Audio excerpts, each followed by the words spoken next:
오늘 말씀은 관용에 대한 것입니다.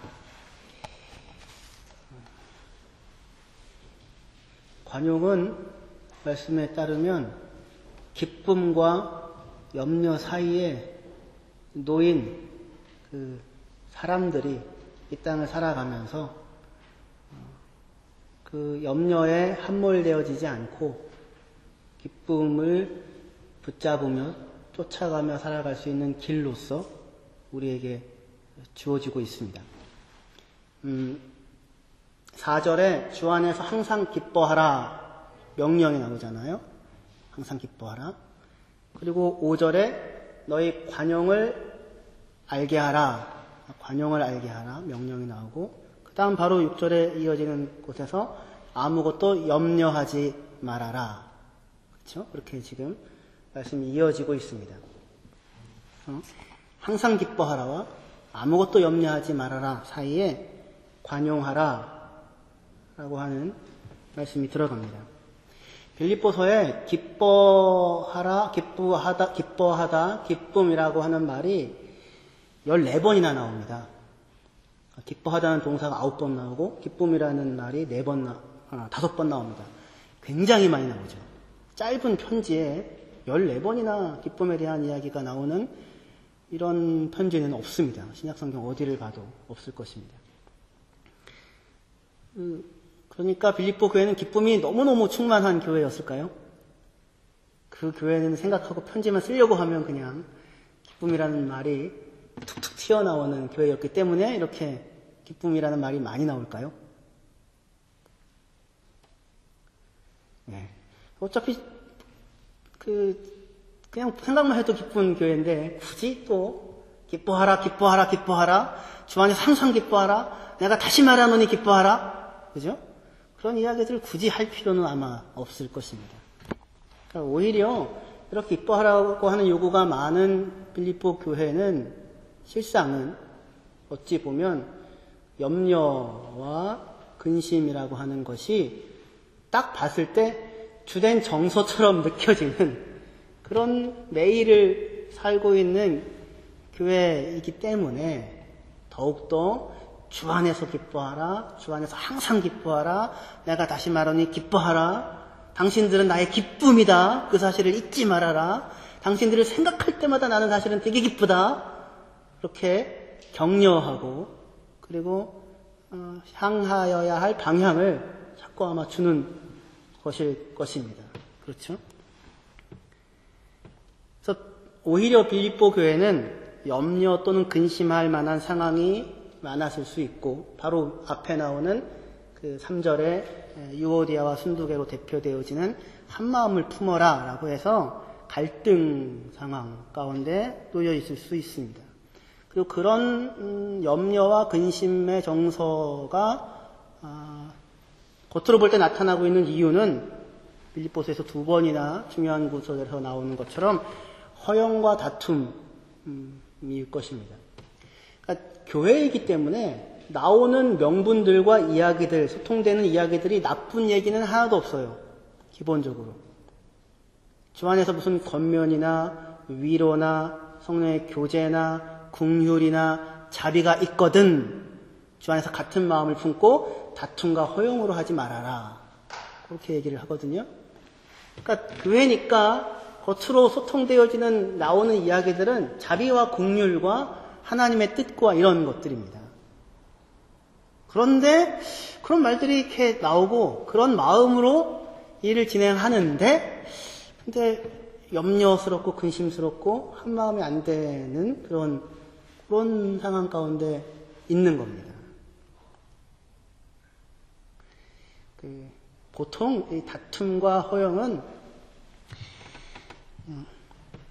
바울은 로마서에서 우는 자들과 함께 울고 즐거워하는 자들과 함께 즐거워하라 그렇게 이야기를 하는데, 어떻게 여러분들은 우는 자들과 함께 울어주시고 기뻐하는 자들과 함께 기뻐해 주시는 편이십니까? 그러기를 주님의 이름으로 축원합니다. 아우 얼마나 힘들었어, 아우 얼마나 좋겠어요, 이렇게 좀 얘기를 같이 해주면 좋은데, 그죠? 이번에 어디서 무슨 새로 집을 장만했거나 새로 뭔가를 샀고 그래서 기분이 좋으면 얼마나 야 진짜 좋다. 기뻐해주고 또 슬픈 일 있으면 힘든 일 있으면 얼마나 힘들었어요. 얘기해주면 좋은데 이상하게 사람들이 안 그러고 그 돈이면 지금 굶어주는 사람들이 얼만데 그게 교회가 할 일이야? 예수 믿는 사람이 할 일이야? 라고 하는 눈으로 보거나 또 힘들어서 죽을 것 같고 슬퍼하고 있는데 예수 믿는 사람이 그거 갖고 힘들어서 죽을똥살똥하고 있으면 어떡해? 항상 기뻐하라고 했는데 참나 예수를 제대로 믿는 거야? 말이 맞아요? 안 맞아요? 말 자체는 맞지요. 말 자체는 맞는데 그걸 언제 어느 때 명분은 맞는데 동원되어져야 할 곳에 동원하지 못하고 허영과 다툼으로 그 배경과 밑자리에 함께 기뻐해주고 함께 즐거워해주고 참 좋다 이러면 되는데 다른 마음이 속에 있으면서 우리 특유의 뭐라고 해야 될까요? 한 번에 모든 일이 다 이루어지는 거죠. 한 번에 모든 일이 다 이루어지는 그런 것을 모든 사람들이 모든 상황에서 한순간에 다 만족스러운 그런 한 사람의 삶에 한순간에 요구를 하니 될 수 있는 방법이 없는 것입니다. 그래서 바울이 요구하고 있는 것이 기쁨으로 삶을 살 수 있는데 염려로 채우고 사는 삶에 대하여 기억해야 할 것이 관용이다. 그렇게 지금 얘기를 하고 있습니다. 관용이라고 하는 말은 무슨 뜻이겠습니까? 여러분들은 좀 이렇게 관용이 있는 사람입니까? 저는 관용이 있어 보입니까? 저희 집사람한테 물어보셔야 정답입니다. 여기서는 관용이 있고 저기서는 관용이 없고 맞아요. 저는 저는 교회 성도님들 향해서는 깊고 넓답니다. 이제 최인영 사모가 저에게 하는 말입니다. 깊고 넓은데 집에서는 얕고 좁답니다.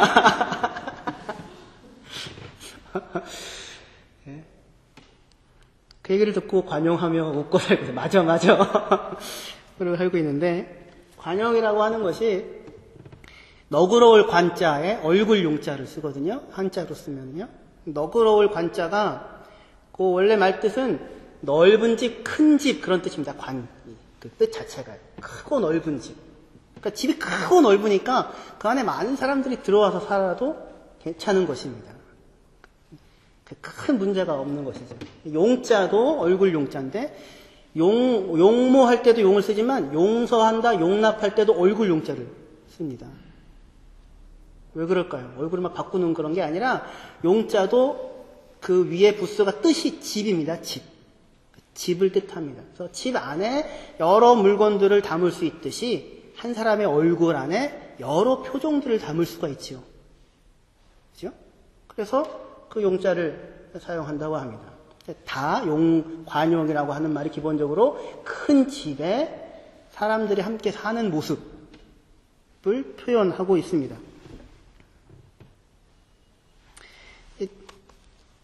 식구들이라는 것이 그렇죠. 여러분들이 서로 비슷한 듯 하지만 또 얼마나 다릅니까? 그렇죠?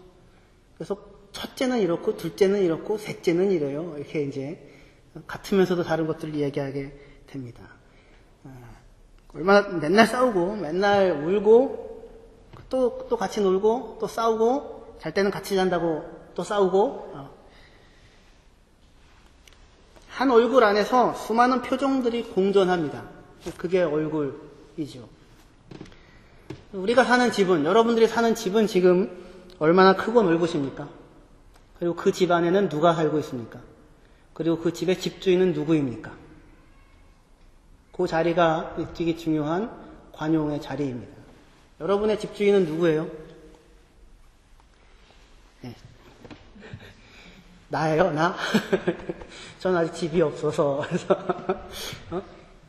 집주인이 나면은 그 집에 드리고 말고를 정하는 것이 나잖아요. 그렇죠. 아무리 내 집이 넓어도 그 집에 드리고 말고를 정하는 것이 나인데, 집주인이 주님이시면 주께서 가까우시니라 그러잖아요. 너희 관용을 모든 사람들에게 알게 하라. 주님이 가까이 계신다. 얘기합니다. 내 집에 사람을 들이는 싸움이면 저희 집안 식구도 살기 힘듭니다. 그런데 내 집에 사람을 들이는 싸움이 아니라 주님의 집에 주님께서 들여놓은 사람들과 함께 살아가고 있다 라고 하는 그 자리에서 관용이라고 하는 것이 요구가 되는 것입니다. 주의 집에 함께 살고 있다라는 것입니다.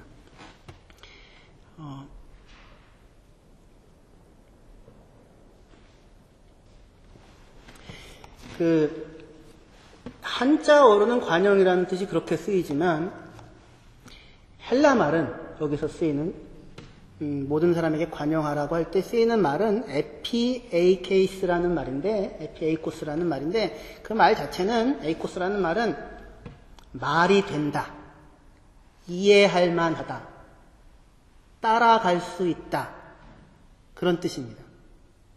그러니까 기본적으로 합리적인, 그러니까 말이 되는 이야기다라고 하는 것 위에 용납이라고 하는 것이 가능해지죠. 그렇죠? 나랑 생각이 다르기는 하지만, 나는 그게 그렇게 중요하다고 생각하지는 않기는 하지만 그 사람이 이야기하는 그 얘기가 그래도 나름 말이 된다 라고 하게 돼야, 그래야 그것을 용납할 수 있는 부분이 생기지 않겠습니까?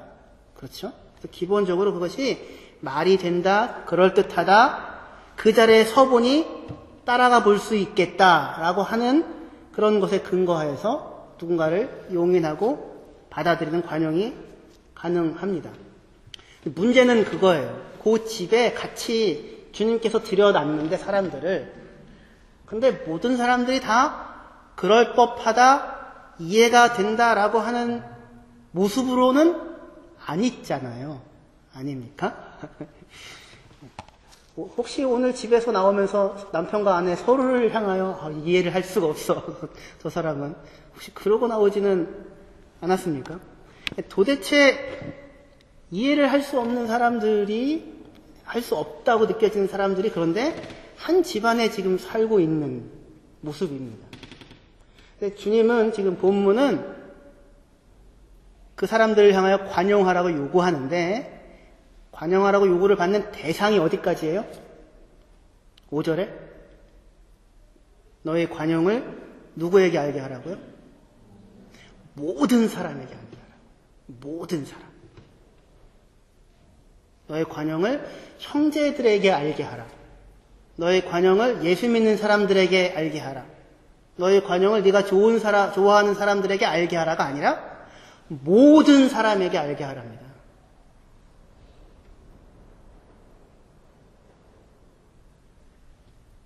모든 사람입니다. 그러니까 바울은 본문은 같이 살아갈 수 있는 한 집안에 모든 사람들을 지금 다 집어넣고 있는 것입니다. 그러니까 바울이 요구하는 관용의 대상은 같은 신앙 안에 있는 사람들뿐 아니라 서로 다툼과 갈라짐이 있는 사람들을 넘어서서 같은 신앙을 가지고 있지 않는 사람들까지, 아니 땅에 있는 모든 사람들에게까지 관용할 것이 요청되어지고 있는 것입니다.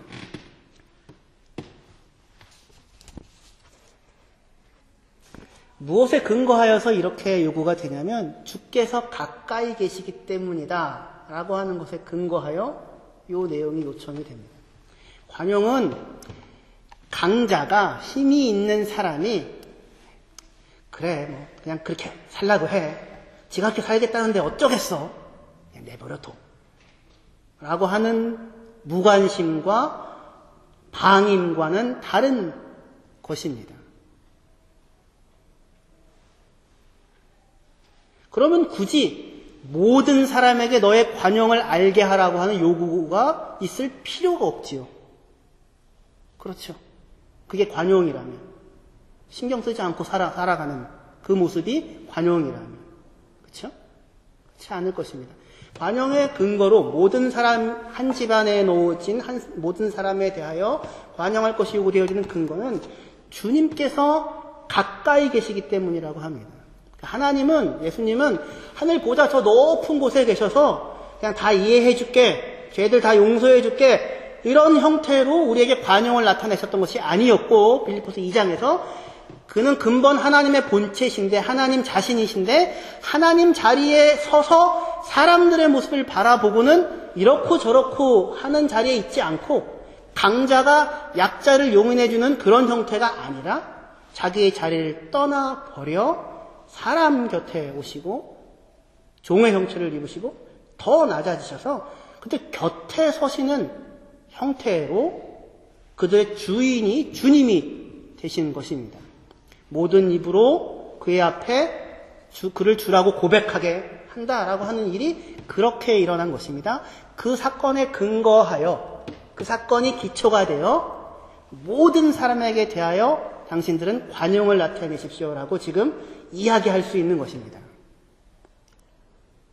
무슨 이야기인지 따라오고 계시는 것이죠. 그런데 일단은 이 사실을 우리 머릿속에 넣어놓고 그렇구나 주님이 모든 사람들을 품기를 원하시며 모든 사람들을 한 집에 넣기를 원하시는 분으로 곁에 서셔서 죄의 짐을 감당해 주시는 분으로 오셨구나, 모든 사람을 목표로 하시는구나 라고 하는 사실을 이해하고 인정합니다. 그렇죠? 그리고 주께서 넣으신 집에 나도 있다는 사실을 인정합니다. 근데 문제는 그 사실을 인정한다는 것이 자동적으로 곁에 있는 사람들이 모습들이 이해할 만하다, 그럴듯하다, 말이 된다, 납득이 된다 라고 하는 것으로 나아가게 하는 것은 아니잖아요.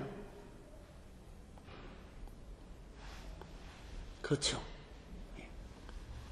그러니까 우리는 여전히 사실은 그 사람은 도저히 이해할 수가 없다라고 하는 자리에 사실은 서로가 서 있기도 합니다. 근데 이것은 여전히 내가 나의 집에 사람들을 들이고 있다고 하는 자리에서 조금 더 집안을 넓혀 이 사람도 받아주는 것을 관용이라고 생각하고 있기 때문에 생겨나고 있는 일인 것입니다. 울타리가 내가 있고 그 울타리를 내가 조금 더 넓혀주는 것이 관용이라고 생각하고 있기 때문에 그런 것입니다. 우리에게 주께서 요구하시는 관용은 그런 부분이 아닙니다. 여러분, 그 이철환 씨라고 동화작가, 보물찾기도 쓰시고 그분이 쓴 어미 판다 이야기라고 혹시 들어보셨습니까? 어미 판다 이야기 안 들어보셨어요? 신앙이 좋으려면 별걸을 다 알아야 합니다. 어미 판다 이야기. 이 어미 판다는 눈만 오면 나무 위로 기어 올라가서 며칠이고 내려오지를 않는다고 합니다. 밥도 안 먹고 뭐도 안 먹고 눈만 오면 나무 위로 올라가서 내려오지 올 생각을 하지 않는 것입니다. 동료 동물들이 이야기를 합니다. 나는 저 판다를 이해할 수가 없어. 왜 저래 도대체? 왜 저래? 그런데 실상을 뒷이야기를 보니 이런 일들이 있었던 것입니다. 어미 판다에게 2명의 아기 판다가 있습니다. 2마리의 아기 판다가 있습니다. 겨울에 눈이 많이 오는데 동굴에 있습니다. 아이들이 배고파 하는데 먹을 것을 달라고 하는데 먹을 것을 찾아 나가야 하는데 밖에 계속 눈이 오고 있습니다. 어미 판다는 주저합니다. 나갈까 말까를 반복합니다. 왜냐하면 자기가 눈길을 밟고 나가면 그 발자국을 따라서 사냥꾼이 들어와 아이들을 잡아갈 수 있기 때문입니다. 그래서 주저하고 하다가 아이들이 너무 배고파하니까 마침내 결심을 하고 그 동굴을 떠나갑니다. 계속해서 내리는 눈이 그 자기의 발자국을 덮어주기를 바라면서 그래서 서둘러서 먹을 만한 것들을 찾아서 가지고 집으로 굴로 돌아옵니다. 그런데 자기 발자국 옆에 나란히 나 있는 2명의 사람의 발자국을 발견합니다. 서둘러서 동굴 안으로 들어갑니다. 아이들이 없습니다.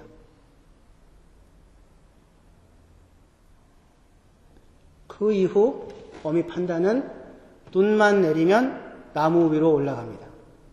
나무 위로 올라가서 내려올 수가 없습니다.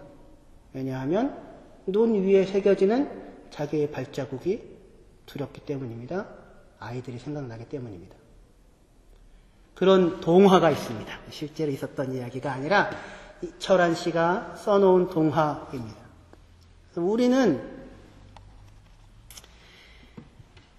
우리가 우리의 자리를 우리가 정상적인 판단이라고 생각하는 도저히 이해할 수가 없어 라고 나름으로 정상적인 상식적인 판단이라고 생각하는 그 판단의 기준을 포기해보지 않는 이상 우리는 다른 이들의 행동을 이해할 수 없을지도 모릅니다.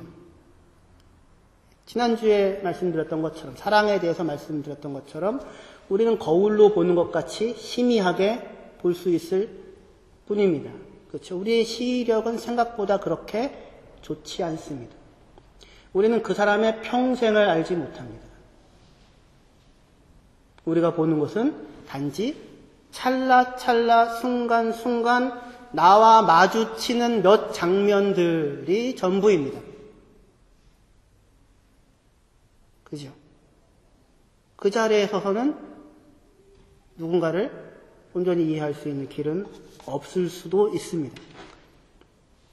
우리가 그 자리에서 떠나 다른 이들의 자리에 서볼 수 있는 것, 그게 말이 되어진다라고 생각할 수 있는 자리에 자신이 지금 현재 서 있지 못하다면, 이해가 안 된다면 못하고, 하지만 그런 자리가 있을 수 있다고 생각하는 것이 관용입니다.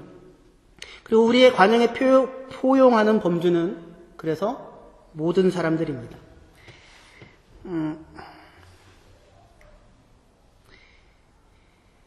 하지만 우리의 관용은 여전히 이해할 수 있음에 근거해서만 발휘됩니다.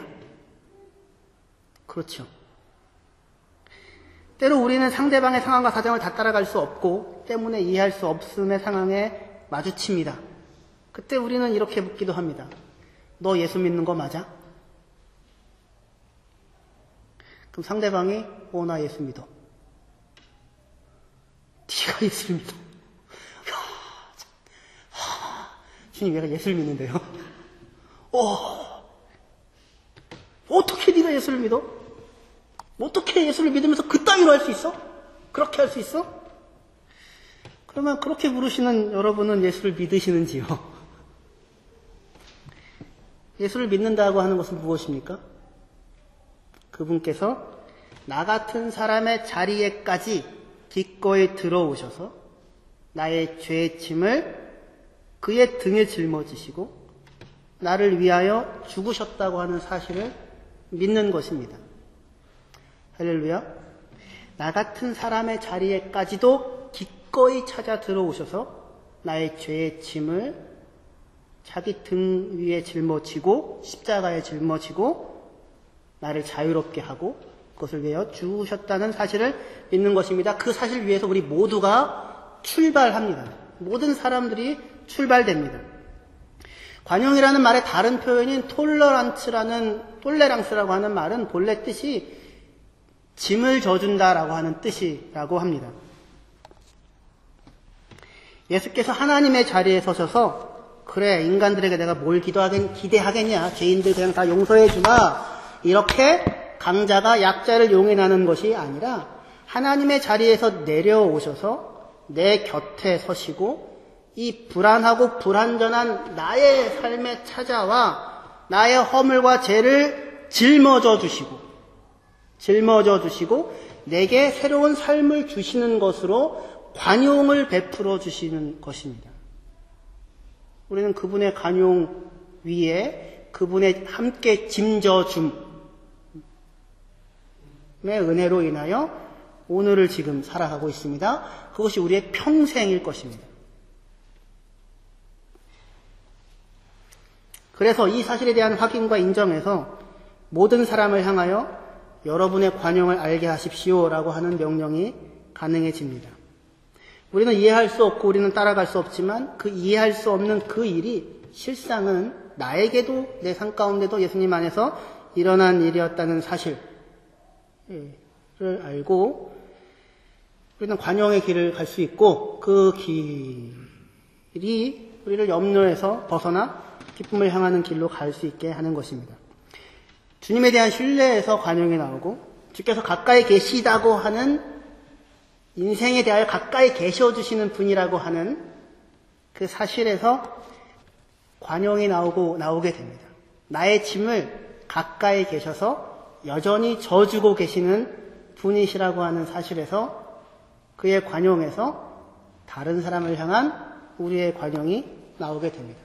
왜냐하면 사람은 수단이 아니고 목적이고 순간으로 끝나는 것이 아니라 잘했다 잘못했다로 주홍글씨가 파이는 존재가 아니라 인생 전체를 살아가도록 허락받은 하나님의 목적인 자들이기 때문입니다.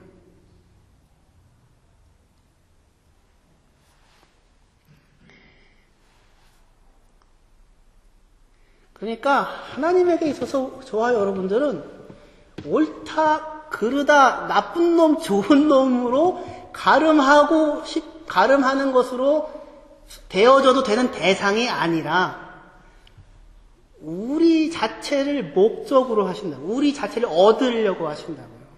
우리 자체에게 생명을 주시고 옆에 계셔서 같이 짐을 져주시고 함께 짐을 지셔서 나 스스로 내 짐을 질 수 있는 사람이 되기까지 그리고 나아가 다른 사람의 짐도 함께 져주는 사람으로 세워지기까지 그때까지 우리의 짐을 곁에서 져주고 계시는 분으로 우리 곁에 가까이 계십니다.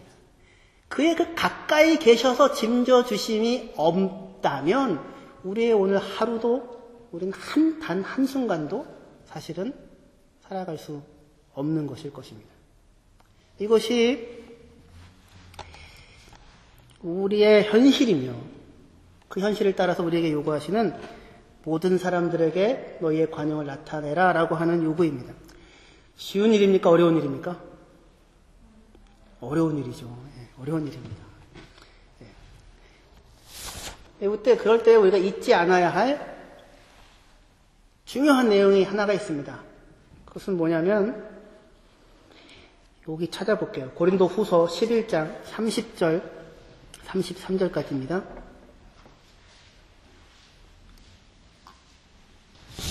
고린도서 11장 30절에서 33절까지의 말씀 제가 읽겠습니다.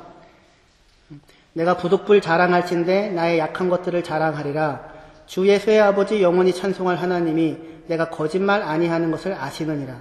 다메섹에서 아레다 왕의 고관이 나를 잡으려고 다메섹 성을 지켰으나 나는 광주리를 타고 들창문 성벽을 내려가 그 손에서 벗어났노라 라고 얘기를 합니다. 이게 무슨 얘기냐면 거짓 사도들, 자칭 사도라고 하나 아닌 자들이 바울을 비난합니다. 바울이 사도가 아니라고요. 제대로 된 사람 아니라고요. 그래서 그에 대하여 그런 비난에 대하여 바울이 자기 자신을 지금 변호하고 있는 내용의 결말쯤입니다.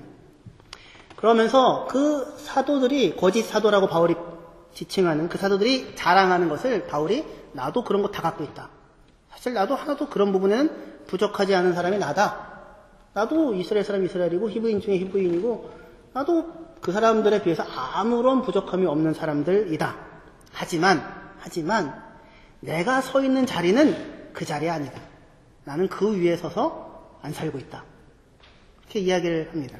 다른 이들은 자기가 가지고 있는 그러한 요소들이 근거가 돼서 그 요소들 위에, 그 집 위에 바울은 아니야. 너희들은 내가 드릴게. 라고 하고 지금 살고 있지만 히브리인 중에 히브리인이어야지 들어오는데 뭐 좀 반쯤 히브리인이어도 내가 드려줄게. 관용할게. 이렇게. 자기가 갖고 있는 것에 근거하여 자기 집 위에서 사람을 드리고 안 드리고. 바울은 근데 아니야. 이렇게 지금 하고 있는데, 그래서 근거가 자기 자신에게 있는 것입니다. 하지만 바울은 아닙니다. 바울은 자신이 만일 자랑을 한다면 내가 가지고 있는 그런 잘난 것들을 자랑하지 않을 것이고 나는 나의 약한 것들을 자랑하겠다라고 이야기를 합니다. 왜냐하면 자기의 사도됨의 근거가 자기 자신이 가지고 있는 이런저런 것에 있지 않기 때문입니다. 자신이 자랑할 만한 조건들과 요소들이 있어서 자신이 예수님의 집이라고 하는 그 큰 터에 내가 자랑할 만한 요소가 있기 때문에 그 요소 때문에, 그 이유 때문에 예수님이라고 하는 집에 받아들여진 것이 아니잖아요. 나를 사랑하사 나를 위하여 자기 몸을 버리신 그의 사랑의 크심으로 인하여 자기가 받아들여졌던 것입니다. 예수님의 집이라고 하는 그 터에 자신의 연약함과 약함에도 불구하고 악함에도 불구하고 그분이 자신을 붙잡아 주시기 때문에 그 집 안에 머물 곳이 있는 자라는 것을 알고 있는 것입니다.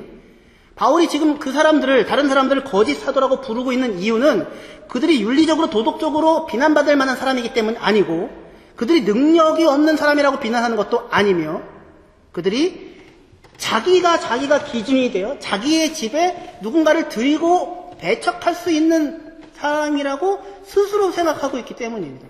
예수 그리스도의 사도가 아닙니다. 그냥 자기를 전하는 사람일 뿐입니다. 자기로서 자기를 헤아리고 있습니다. 자기가 기준입니다. 그런 사람으로서 강자로서 어떤 누군가에게 관용이라고 하는 것을 적선하듯이 베풉니다. 거짓 사도라고 바울은 이야기를 합니다.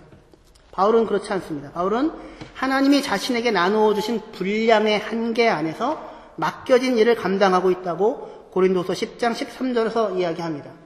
그가 내게 허락한 고린도서 10장 13절에 그가 내게 허락한 분량의 한계 안에서 내 일을 지금 나는 감당하고 있을 뿐이다. 그 일을 죽을 똥살똥 하고 있다. 라고 말합니다. 10장 18절에 옳다 인정함을 받는 자는 자기를 칭찬하는 사람이 아니고 주께서 칭찬하는 자이다. 그 집주인이 누구다. 라고 하는 것을 알고 그 앞에서 살아갑니다. 이 근거 위에서 바울이 죽을 똥살똥 살고 있는 현실은 아까 우리가 읽었었던 그 본문입니다. 고린도후서 11장 28절부터 다시 한번 제가 읽을게요. 고린도후서 11장 28절부터입니다. 이 외의 일은 고사하고 아직도 날마다 내 속에 눌리는 일이 있으니 곧 모든 교회를 위하여 염려하는 것이라. 누가 약하면 내가 약하지 아니하며 누가 실족하게 되면 내가 애타하지 않더냐. 내가 부둣불 자랑할진대 내가 약한 것을 자랑하리라. 주 예수의 아버지 영원히 찬송할 하나님이 내가 거짓말 아니하는 것을 아시느니라. 다메섹에서 아레다 왕의 고관이 나를 잡으려고 다메섹 성을 지켰으나 나는 광주리를 타고 들창문으로 성벽을 내려가 그 손에서 벗어났노라. 라고 이야기하는 것입니다. 이것이 지금 바울의 현실입니다. 바울은 주어진 성도들을 위한 마음으로 날마다 염려합니다. 날마다 그 속에서 눌리는 눌림 속에서 염려합니다. 기쁨과 염려 사이에 관용이 있는데 우리 보고 기뻐하라고 아무것도 염려하지 말라고 하는 바울 자신이 지금 뭐하고 있어요? 염려하고 있습니다. 누구 때문에요? 교회 성도들 때문에요. 누가 약하면 내가 약하여지지 아니하며 누가 실족하면 걸려 넘어지면 내가 애타하지 않더냐. 날마다 그곳에 자기 안에 눌림이 있습니다. 에베소에서 트로이에서 복음의 문이 열려졌음에도 불구하고 고린도 교회 성도들을 향한 염려 때문에 배를 타고 거기서 마케도니아로 갑니다. 거기서 디도를 보내놓고 기다리고 있습니다. 눈물로 편지를 씁니다. 그 이전에 한 번의 방문이 있었는데 고통스러운 기억을 남기고 바울은 거기서 떠나갔습니다. 최소한 6개월에서 1년 정도 바울은 지금 전전긍긍하면서 아시아와 마케도니아 사이를 오가고 있습니다. 그러한 자기의 모습을 그런데 바울은 자기의 사도된 표라고 이야기합니다.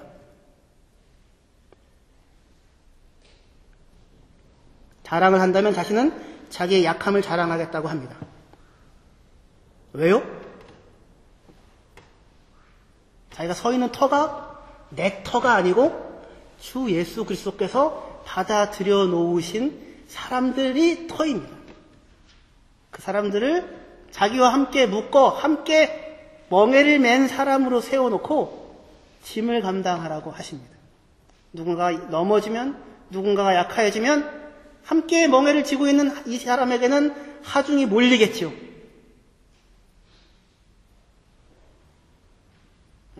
그거를 지고 짐지고 있는 것입니다. 상대방이 힘을 낼 때까지, 상대방이 건강해질 때까지.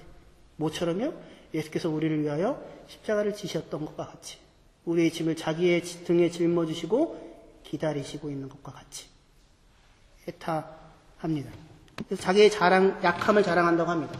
주 예수의 아버지 영원히 찬송할 하나님이 나의 증인이다. 굉장히 거대한 것을 꺼내놓습니다. 그가 내 증인인데 무엇에 대한 증인이냐면, 나는 담에색에서 광주리 타고 들창문에 성벽으로 내려가 도망했다 라고 하는 그 일에 영원히 찬송을 받으실 그 하나님이 증인이라고 이야기를 합니다. 왜 이것이 바울의 자랑입니까? 영원히 찬송받을 하나님에 대한 노래가 됩니까?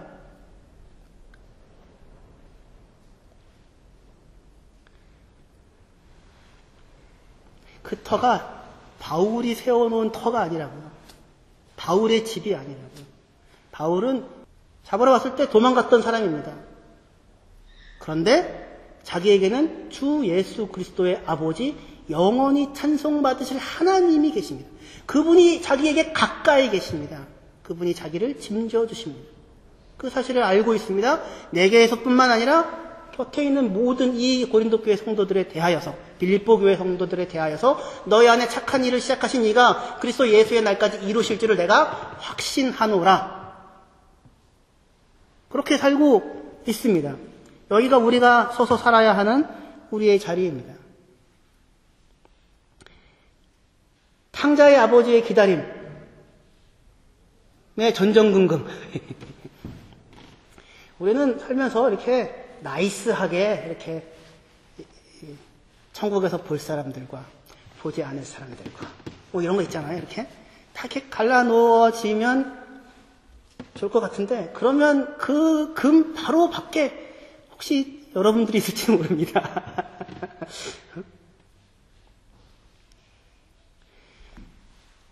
예수를 믿어서 얻게 되는 기쁨과 평강은 우리의 연약함이 어에도 불구하고 무슨 무적의 태권부위가 되어지는 그런 것이 아니라, 그리스도께서 나를 위하여 십자가를 지시기까지 짐져 두시고 지금도 내 인생 평생을 전전긍긍해 하면서 내 스스로 서게 하기 위하여, 결코 무거운 짐을 벗겨주셔서 됐어 이렇게는 안 하십니다. 좋은 부모는 결코 그렇게 안 하죠. 공부 안 하는데 100점 맞아 오는데 어우 너 참 훌륭하다, 이런 부모는 하면 안 됩니다. 하나님의 은혜다. 무슨 공부 안 했는데 100점 받은 게 무슨 하나님의 은혜, 개뿔은 하나님의 은혜. 그거는 좋은 게 아니죠. 공부 안 했는데 100점 맞으면 어떻게 해요? 앞으로 어떻게 살 거예요? 맨날 그렇게 살 거예요? 자기 짐 자기가 지고, 자기 짐을 자기가 질 뿐만 아니라 다른 연약한 사람의 짐도 져줄 수 있는 힘을 기르도록 키워야죠. 제가 지난번에 관점 비슷하게 내 실력은 학교에 붙을 수 있는 사람이 아니었지만 붙게 해주셔서 감사합니다 했지만, 저도 연락 공부했습니다. 얼마나 공부했는지 몰라요. 우아하게 호수 위를 걷는, 논의는 백조의 그 발 밑에 넘버 3를 굳이 얘기하지 않아도 그렇게 부르셔서 짐을 져주시는 거라고요. 힘을 키우고 한 발짝 더 가고, 힘을 키우고 한 발짝 더 가고, 더 많은 사람들이 그이가 짊어지고 있는 멍에로 인하여 연약함과 시행착오 속에서도 다시 일어서서 그 짐을 짊어지고 갈 수 있도록 하도록 그 자리까지를 기다려주고 있는 바울의 전전긍긍하는 모습이 관용입니다. 그리고 그리스도인들을 향하여서 살라고 보냄받은, 부름받은 우리의 삶의 자리이고, 하나님 아버지께서 우리에게 해주시고 있는 내용입니다. 탕자가 도망갔습니다. 당장 가가지고 그냥 뒤통수를 그냥 끌고 오면 안 될까요? 그러면 또 나갈 거 아니야. 재산 또 달라고 해가지고 또 나갈 거 아니야. 애가 깨달아야 될 거 아니에요. 내 아버지 집에는, 내 아버지는. 그리고 스스로 돌아오는 기다림, 얼마나 나가서 찾아가지고 그냥 뒤통수를 끌고 와서 그냥 다리 몽둥이를 분질러 놓고 싶었겠어요? 그것보다 더한 어려움과 마음씀으로 시간을 견뎌주고 아이가 성장할 것을 바라봐주는 아버지. 달려나가서 그를 맞고 나를 종회하는 내 아들이 왔다. 반지를 끼워주고 옷을 입혀주고 그를 감당해주는 아버지. 그분이 우리 하나님이시고 그분의 관용이며 우리에게 요구하는 모든 사람에 대하여 관용하라 라고 하는 요구입니다. 기도하시겠습니다.